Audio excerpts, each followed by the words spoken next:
Now, I don't know about you, I hated college. I also hated college. Absolutely miserable.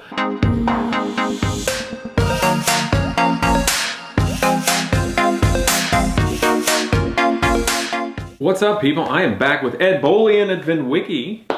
And one of the things that we get asked the most about are, what are the educational paths or life directions can I take to get into the car industry and car business? For sure. When I run out of car stories to tell, I try to do advice-related stories on the VINwiki channel, and one of them has been kind of each of those premises. How do I approach college? How do I approach education with the goal of being in the car business?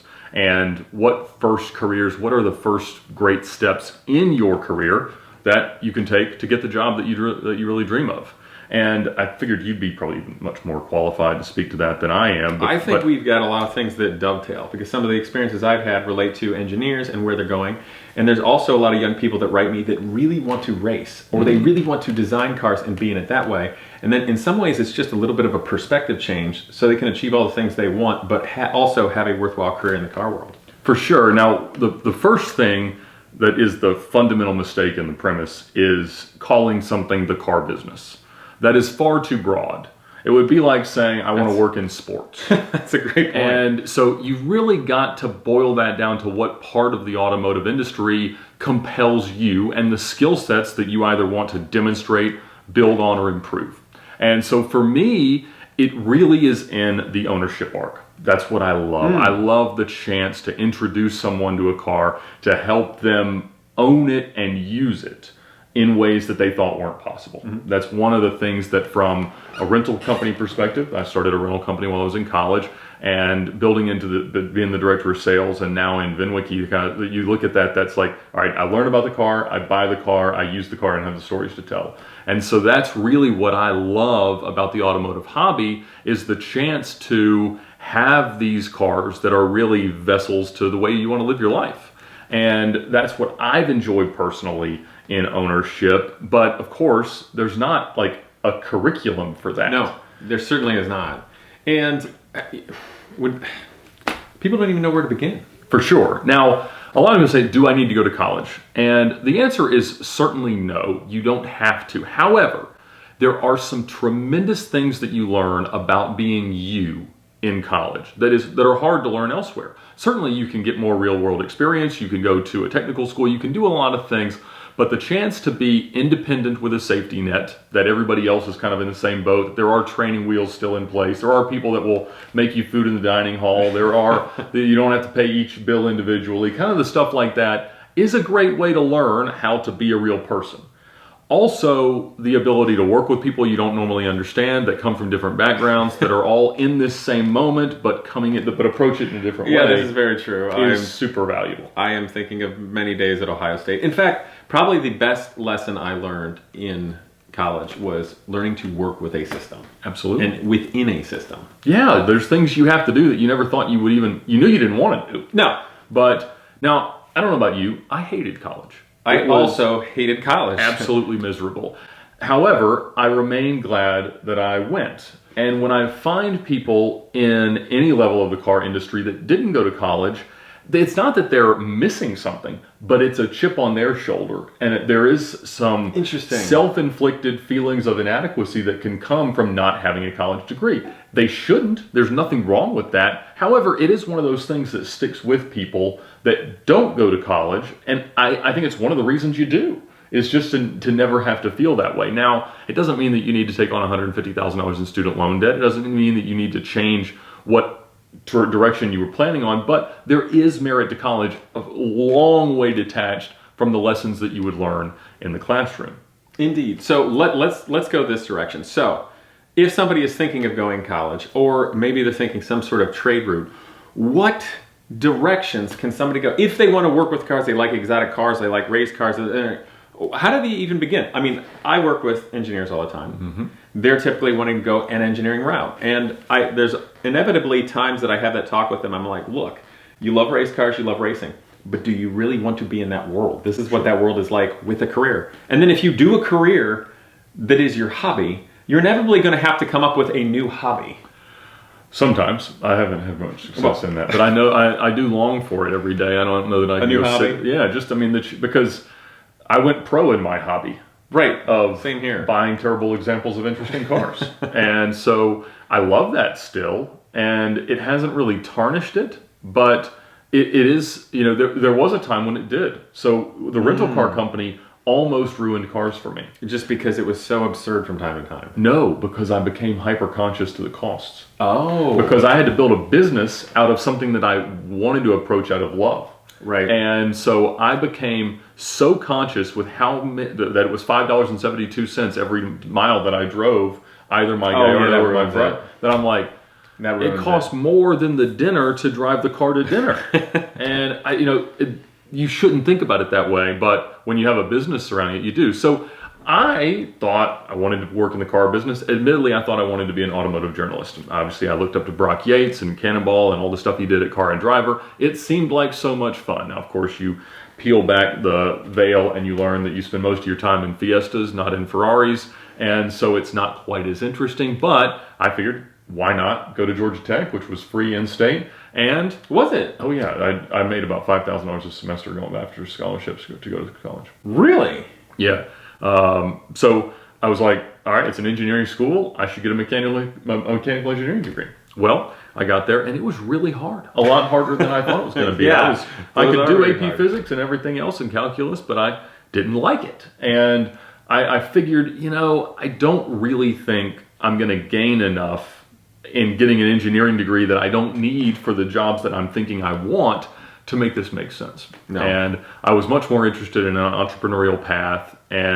But at Georgia Tech, the management school, which is now the business school and has a good reputation, back then it was known as like the cake major that the athletes did to. Oh, was it really? It was just not worth it. Yeah, because Tech doesn't have like easy electives. Mm-hmm. There's no like sport classes or anything like that. Nothing. Like physics of the weather was thought to be the easiest class. It was impossible. The weather does not obey physics, and so I hated that too. But I went to my professor's office hours enough to convince him to give me a C, and that was I was like, sir, I'm not going to know this, and you know that already. I'm not. You were negotiating an average grade Absolutely. To not be a pain in his. I said, let's just not make me do this again. That'll be best for both of us. And we met right smack dab in the middle at a C. So I learned that I was going to find a lot more value in business and political science oriented classes, knowing that if I was going to spend more time, I could always go get a master's of engineering. They're easy to find. Well, that's true. In the nature of engineering degrees, they're not specifically going to teach you about cars and car systems. You're going to learn about the technical physics and everything and building from the ground up. But if you want to actually learn about cars and working on them, or like what goes in the economics of servicing or restoring a vintage Italian car or race car, that's not what they do there in college. Exactly. So what I found, and what has proven much, much more useful, was that what I could learn in a more liberal arts curriculum was actually a lot more valuable. And so I decided, kind of beyond that, if I was actually going to be full-time in business working for someone else, I'd go get an MBA inevitably. So doing something that just gave me the opportunity to learn to learn to talk, to learn to present was a lot more valuable. So I found the public policy curriculum.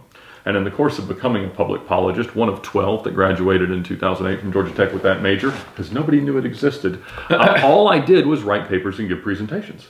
And I got an adrenal high out of not being prepared for any of that. Oh, fascinating. So I made it all up on the spot. In front of the teacher, in front of the class. I would love knowing nothing about what I was supposed to be talking about and just stand up there and make you believe that I did. Oh my God. I had a similar story, and I have to admit, I think that's hilarious to hear you say, and a lot of people will get a laugh out of it. But in all seriousness, what you got by doing that was a spectacular education in real life many times. I think so, and it certainly has served me better than Calculus 3. I believe that. Yeah. Yeah, 100% for that. I am, in fact, thinking of a story when I was in design school. And this was the semester before I quit the design school, because we got to a semester and this was the first time they're actually going to let us design a product, the concept from the beginning to the end. And I was all excited, and we had the entire semester to do it. And the product was a bathroom scale. And it didn't have to work. We didn't have to make a finished product. And I kind of played along for a week, and I met with the professor and the head of this department. I said, guys, let me do this. I will meet all the academic requirements, everything that you want to do in this, but let me design something of more of where my skill level is right now. Let me design a car. And they said no. Even though, of course, you're paying to be there. Sure. And you're going to meet all the requirements, they said no. So I did what any person, not any person, but me, and probably you in the same circumstance would have done. I did nothing all semester and BS my way through until a night or two before the final. I stayed up all night, did conceptual drawings, built a model, and then we got to where everybody was presenting and making this happen. So everybody's standing around presenting, and people presenting. I knew I had 2 or 3 people to go. And I'm like, I need more stuff for my presentation. So I very quietly, like Ferris Buellered out of the classroom, and then ran through the hall back to the model lab and back to my locker and other places and grabbed other things to augment my presentation that was coming up in momentarily. And I vividly remember like diving from one classroom to another in the hall so no one would see me doing this. And they never missed me. They never knew I left the classroom for this. And I walked back up quietly with everything. They call my name, do the presentation, and I got a B+ for the semester. Oh, well. Not bad considering. Exactly. And I think those types of lessons of how to deal with adversity, how to break a problem down into something that you can solve given where you're coming from and what you know, and presenting it in a way that can be sufficiently compelling to get the job done, those are the lessons that are harder to learn in other places because admittedly the stakes are higher. If you're doing that in a real job where real people's lives or money are on the line, you can't be quite as cavalier in feeling that out. We may have done that at times, but I think that's really the lesson of college. And so to boil down the lesson is, if you think you want to go to college, go to college. Don't feel like you have to abide by a particular path or a particular major or even a particular school, but just understand that you're going to learn things that you didn't expect that will pay you well throughout your life. But then you're going to get out there in the real world and you got to find your first job. And people ask me that literally every day. How do I get my first job in the car industry? That's a very good point. If I may add to the collegiate thing, what you do in your free time is vastly important as well. So for all the young engineers through Genius Garage and otherwise, the people that we look to accept, as well as the people I see getting hired, are the ones that are doing more than just school. That's right. Because if you were just in school, getting tremendous A's, you do everything in there in the confines well, you're not going to be as valuable as someone that got good enough grades but did a lot of other real world things. I literally see hiring people if you're a car guy, if you worked on cars, if you do autocrossing and such on the weekends, if you're part of projects, if you're doing community leadership type things. Those are the things that show somebody is more of becoming that real person that could theoretically hit the ground running in an actual business environment. And when you start telling people about what you did in college, those are the answers they want to hear. They don't want to hear that you got a B+ on your scale presentation. Right. They want to hear that you were the Georgia Tech intramural slam dunk contest champion.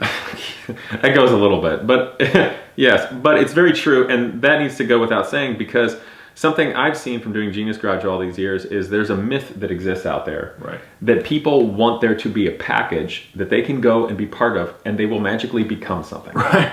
Yeah. That doesn't put me on the roller coaster, and the end result that I didn't do anything afterwards was that I got where I wanted to be. Right. It doesn't exist. Well, especially so much in the car world. Mm-hmm. I mean, if you want to be a lawyer, for instance, you take an undergrad, you go to law school, you do your internships, you do well, hopefully you're good at this, and you have the connections, and you may or may not get a job and be on some kind of path and trajectory.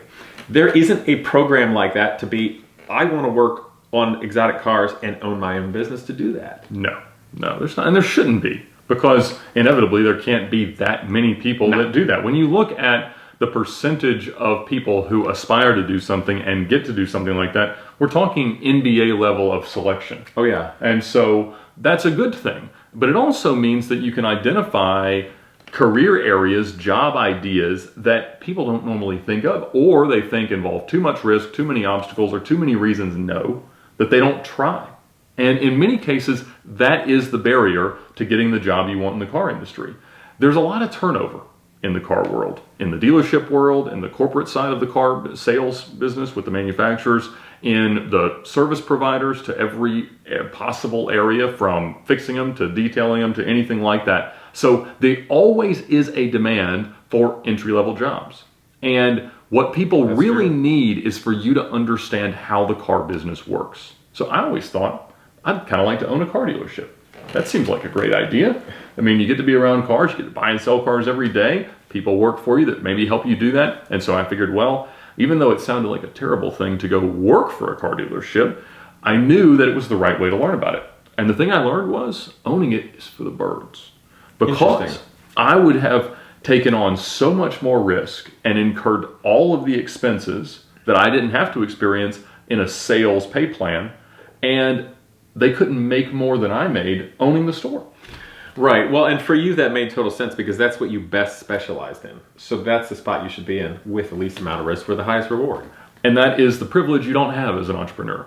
So the thing that I don't get with VINwiki is to just do what I want. I also have to do the accounting that I don't want to do. I have to clean things up. I have to schedule people to come in. I have to edit things, do things, all the things. And so that's very different than being able to say, my job is selling cars. I'm going to go in there and make sure I sell them as well as I can.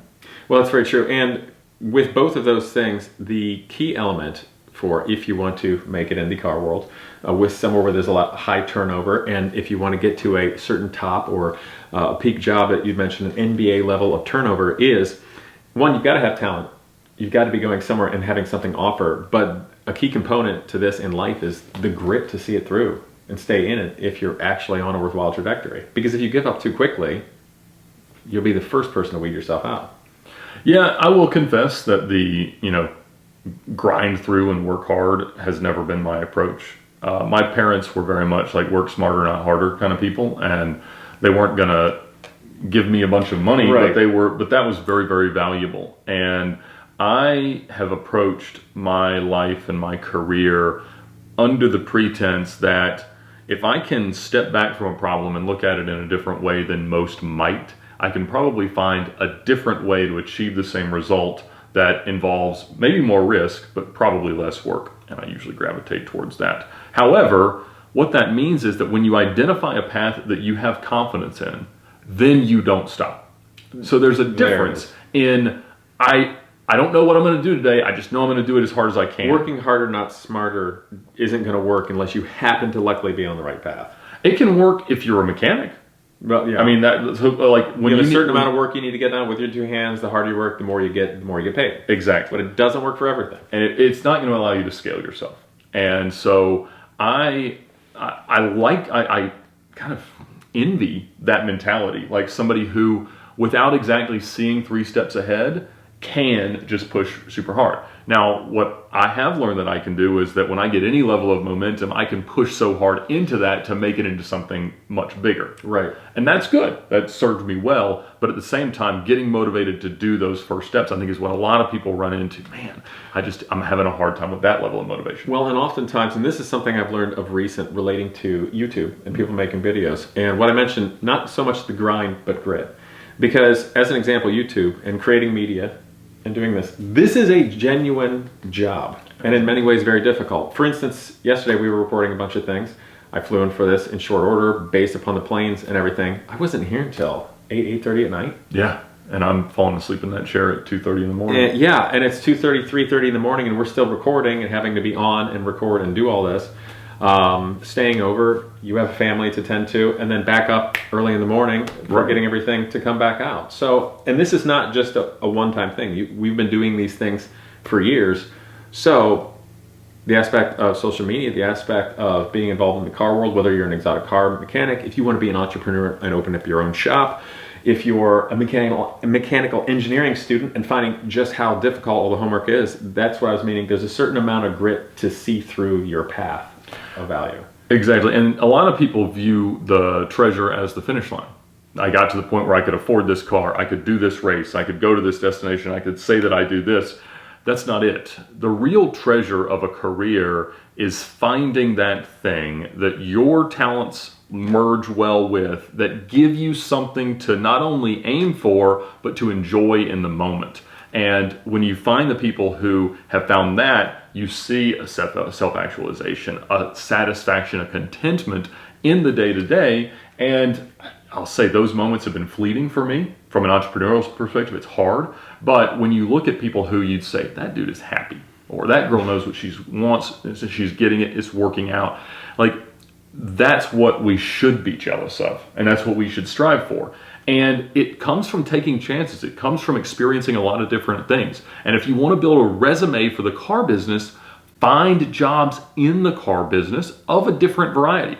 I worked at a racing school. I've worked with, detailing companies, all these different things, and seen how their businesses work so that I can speak from an authoritative position on how these things could come together, how other opportunities could exist, and what new things we might be able to try. Indeed. Well, and here, let's kind of finish up this video, because you and I got philosophical and big level stuff. We started off like, what are tips to get into the car world? So there's probably some young people going, okay, man, I just want to know, like, get some tips here. Yeah. When I was in college and I had part-time jobs, I was working as a bicycle mechanic. I would build new bicycles, put them on the floor, work on service with them, and sell them, which is somewhat funny because that's what I did my freshman year of college. And by the time I was a senior, I was doing the same thing, but they were Ferraris.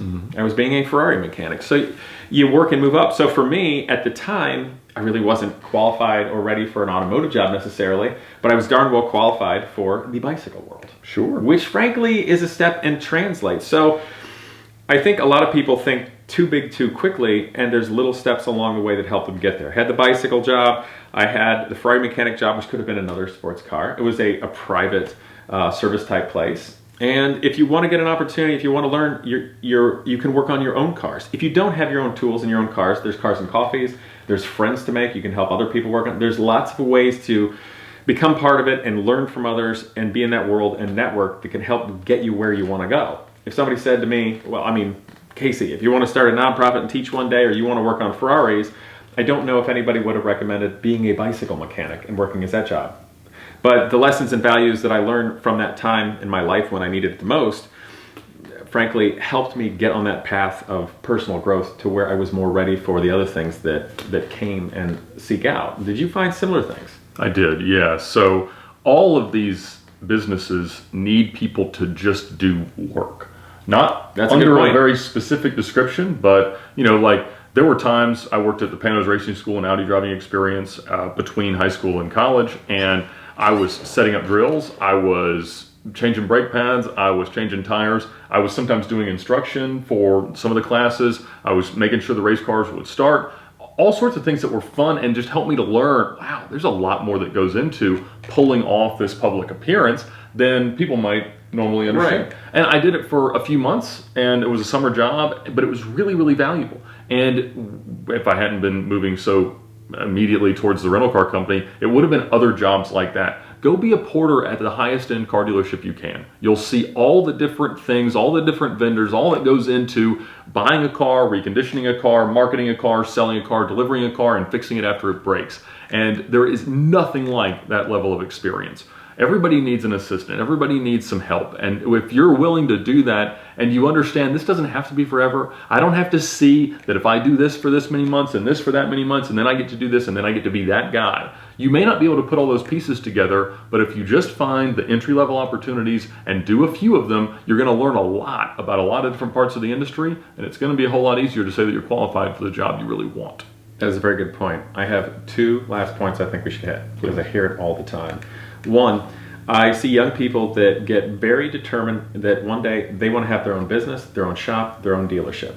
And they suddenly start latching on to, I'm going to open that up. And that's a fine thing to think, but there's a heck of a lot of steps of personal growth and or investment ability that come before that time. Do you have some wisdom there?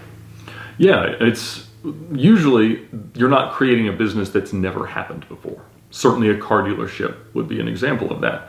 There is nothing to substitute for going to work at someone else's car dealership before you try to do it yourself. The mistakes that I see people making, just going out, getting a dealer's license, going down to the auction and spending $15,000 on 4 or 5 different cars that they're going to be able to flip, is pitfall after pitfall. So take your time to learn the industry. I should have done that for the rental car company. However, you can't work for an exotic car rental company before you're 25, and I started mine when I was 20. And so that really wasn't viable, and there weren't any in Atlanta at the time. Now, I certainly wouldn't do that as the first step. I would go spend a year working for one, figuring out all their tricks, and then making mine better. So that's really, really valuable. The other thing that I think people always miss is they are out on social media, they see all these influencers, they see all these people that are so successful doing the job they want. And what you have to understand is that when you see someone on the internet that looks successful, 9 times out of 10, they didn't make their money doing what they're telling you they did. And it's the way of the world. A lot of things just don't work the way they look like they work. And so when you see someone who has these cars or has these things or whatever, more often than not, they have a lot more debt than you think they do, or mom and dad don't.